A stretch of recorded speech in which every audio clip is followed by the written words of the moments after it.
sayangi dirimu sebelum kamu menyayangi orang lain gitu. Karena kita sudah tahu nih sebenarnya apa saja yang membuat kita akan menjadi sehat dan akan menjadi sakit.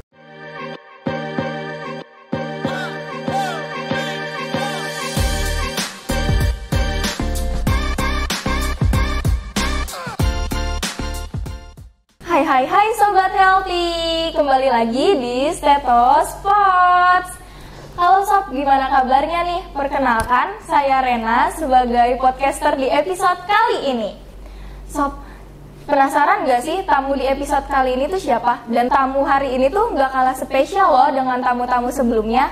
Kita kenalan dulu yuk dengan Ibu Asmani Suherni Eskep. Ibu boleh disapa. Halo Sobat Healthy. Ibu, gimana kabarnya sekarang, Bu? Alhamdulillah baik, luar biasa Kak. Alhamdulillah. Ibu ada kesibukan apa, Bu? Akhir-akhir ini boleh diceritain ke Sobat Healthy? Sibukan hari ini atau rutinitasnya biasanya saya ngajar Kak, sama di klinik juga. Itu selalu seperti itu. Setiap hari selalu Setiap seperti hari. itu ya, Bu, berarti kesibukannya. Nah, Ibu, kita ngobrol-ngobrol tentang kesehatan, boleh, Bu? Boleh sekali Kak. Jadi kita ngobrol santai ya Bu kali ini episodenya. Bu, Rena kan suka baca nih Bu kebetulan.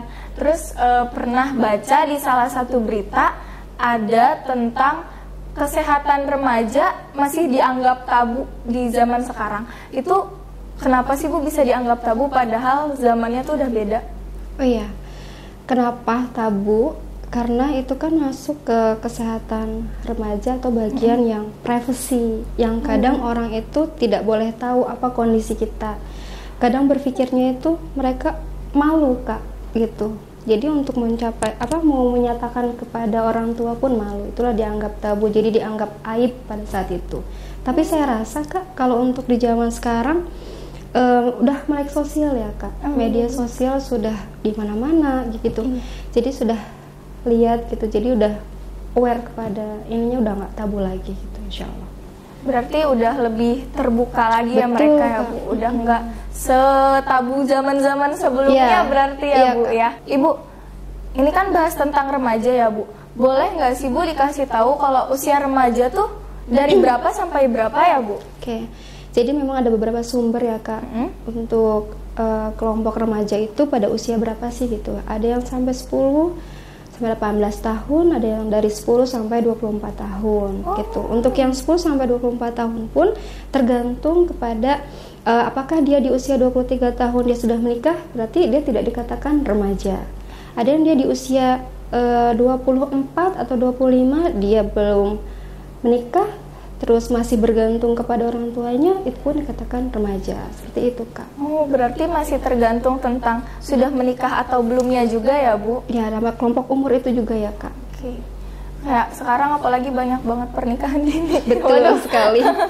Nah Bu, bicara tentang usia remaja yang dari 10 sampai 24 tahun itu, kira-kira Bu, di antara usia 10 sampai 24 tahun itu ada masalah kesehatan apa aja sih Bu yang sering terjadi? Oke Kak, ada beberapa yang sering muncul ya Kak untuk masalah kesehatan di kelompok remaja ini, seperti obesitas, terus yang terlalu kurus, anemia, infeksi menular seksual, dan terutama kesehatan reproduksinya. Itu Kak biasanya. Gitu Bu. Nah, berarti kita coba ulik tentang kesehatan reproduksi remaja nih ya Bu. Boleh tolong dijelaskan nggak sih Bu, kesehatan reproduksi remaja itu apa? Oke, kesehatan reproduksi remaja itu sebenarnya kesehatan fisik Kak. Kesehatan mental, terutama bagian reproduksi.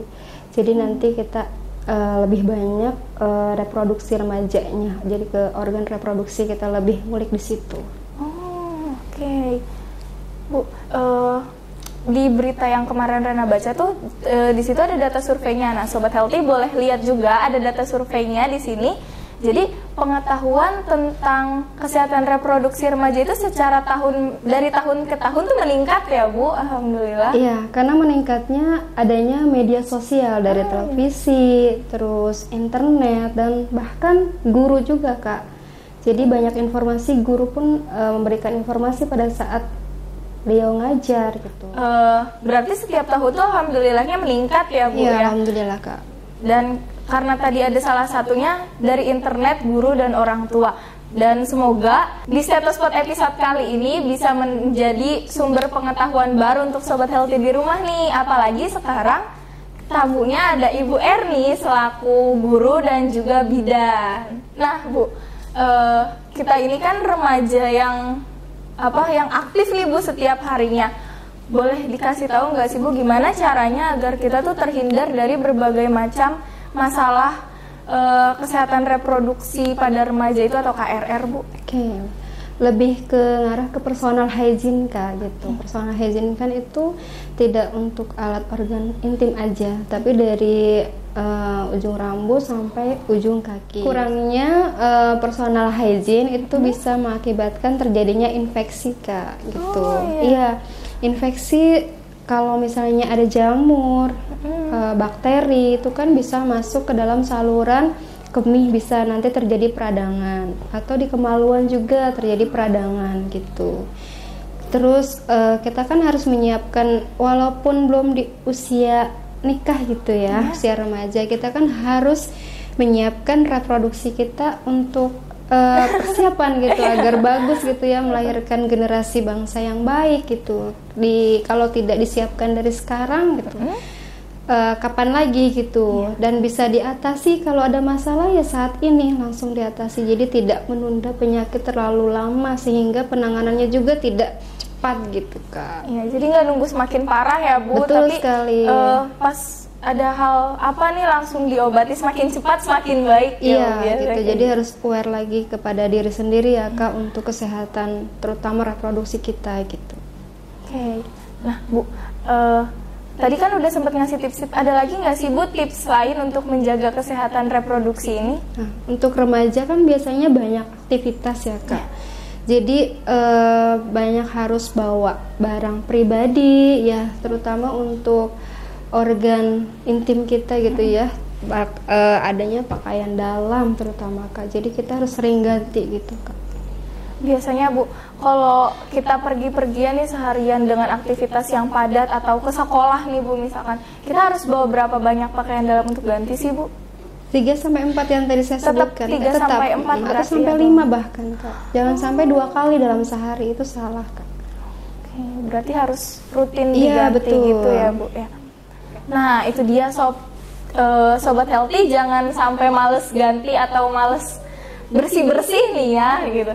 Nah Bu, kira-kira Bu, resiko apa aja sih yang akan timbul kalau kita tuh males menjaga kesehatan itu Bu? Terutama terjadinya infeksi Kak, gitu ya. Iya, infeksi. Kalau misalnya kita sebenarnya remaja itu tahu Kak tentang hal-hal yang seperti itu, hanya tidak banyak yang menerapkan dalam kehidupan sehari-hari. Males mungkin ya ya betul. Bu ya? Kayak tadi yang kita baca berita itu kan sebenarnya dia sudah di tahun 2018 pun udah tinggi surveinya ya, maksudnya bahwa pengetahuan kesehatan reproduksi itu sudah meningkat dari media sosial. Sebenarnya semuanya tahu, tetapi yaitu tidak pernah diterapkan atau jarang atau males gitu. Sebenarnya sudah tahu semua tentang kesehatan itu Kak. Nah jadinya kalau kita personal hygiene-nya kurang, infeksi yang terjadi. Infeksinya terjadi di mana? Ada jamur ya, ada virus. Terus kalau misalnya ke kulit bisa bau badan, terus gatal-gatal gitu ya. Kalau di daerah organ intim bagi perempuan bisa terjadinya keputihan. Gitu. Bisa sampai keputihan juga berarti ya Bu? Iya, karena kan keputihan itu kan dia itu kan ada jamur yang namanya Candida albicans, di mana jamur itu senang di udara yang lembab. Nah, di situ makanya saya jelaskan harus ganti pakaian dalam. Kenapa? Karena kita itu harus bersih dan kering, sehingga jamur yang mengakibatkan terjadinya keputihan itu tidak terjadi gitu Kak. Oke. Bu, gimana sih cara atau tips dari menjaga kesehatan reproduksi tadi selain mengganti pembalut atau mengganti celana dalam dan lain-lain, dan gimana caranya biar kita bisa terhindar dari penyakit-penyakit itu? Jadi ini sebenarnya mengaca dari dulu ya Kak. Ada yang 2 tahun lalu ya waktu kita kena virus corona ya. Sebenarnya udah PHBS-nya di situ sudah ditingkatkan bahwa segala sesuatu Kak, jangan hanya makan aja ya, segala sesuatu yang kita lakukan itu terutama cuci tangan terlebih dahulu pakai sabun. gitu. Iya, benar. Baik sebelum maupun sesudah pertama. Terus kedua, sayangi dirimu sebelum kamu menyayangi orang lain gitu. Karena kita sudah tahu nih sebenarnya apa saja yang membuat kita akan menjadi sehat dan akan menjadi sakit. Jadi gitu. Wow. Apa tadi Bu quotes-nya? Sayangi dirimu sebelum kamu menyayangi orang lain. Wih, keren banget tuh sob quotes-nya. Mantep deh.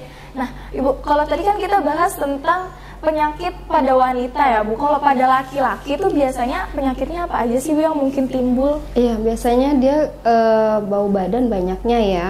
Terus gatal-gatal pada kulit, kayak terjadi eksim kayak gitu Kak. Oke. Ibu, kalau misalkan penyakit-penyakit itu sudah terjadi Bu, langkah pertama yang harus kita lakukan kalau kena penyakit itu tuh gimana sih Bu? Biasanya kita itu cerita dulu kalau remaja itu ke orang tua ya, yang lebih dekatnya. Nanti dari orang tua bisa langsung ke fasilitas kesehatan, baik ke klinik maupun ke puskesmas. Di puskesmas kan ada penanganan kesehatan ibu dan anak, dengan Kespro-nya. Nanti langsung bisa ditangani di sana. Ada konselingnya juga insya Allah. Oh, jadi ada konselingnya juga. Iya. Apalagi kalau punya BPJS bisa lebih ini ya Bu ya.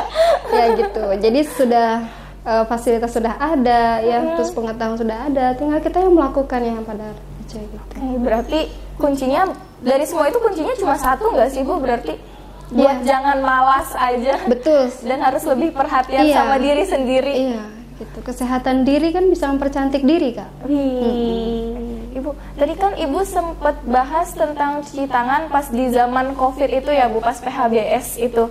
Kira-kira boleh nggak sih Bu kita ngejelasin ke Sobat Healthy gimana langkah-langkah cuci tangan yang baik dan benar Bu? Boleh Kak, kita pakai yang biasa ya, kayak yang 7 langkah itu. Kita sama-sama ya Kak. Oke. Yang pertama, untuk bajunya itu digulung sampai siku ya. Terus kita pakai sabun di air yang mengalir ya. Yang pertama ini telapak tangan berarti tangan. Terus yang kedua itu adalah punggung tangan, secara bergantian. Oke. Nah, lalu sela-sela jari. Setelah sela-sela jari kita buku-buku jari secara bergantian juga Kak. Oke. Nah, setelah itu baru ibu jarinya Kak. Ibu jari. Secara bergantian juga ya Kak untuk dicucinya. Lalu putar searah jarum jam boleh. Jari-jari berarti ya Bu. Sama bergantian Kak. Setelah itu baru yang terakhir yang ketujuh ratakan sampai siku. Kemudian dibilas pakai tisu, pakai dilap. Oke. Berarti setelah dibilas langsung dikeringkan pakai tisu ya Iya, Bu? betul sekali. Nah, itu dia Sob, banyak banget kan tips yang bisa kalian aplikasikan di kehidupan sehari-hari. Jangan lupa bagi kalian untuk follow, like, comment, and share, dan jangan lupa subscribe akun YouTube kita untuk tahu episode-episode selanjutnya. Dan juga bagi kalian yang pengen banget punya produk salsa nih, boleh follow akun salsa di bawah ini. Oke, terima kasih untuk Bu Erni sudah bersedia datang di podcast kali ini. Terima kasih undangannya ya Kak. Sama-sama Ibu. Dan terima kasih untuk kalian semua yang sudah menonton. Stay healthy and bye-bye.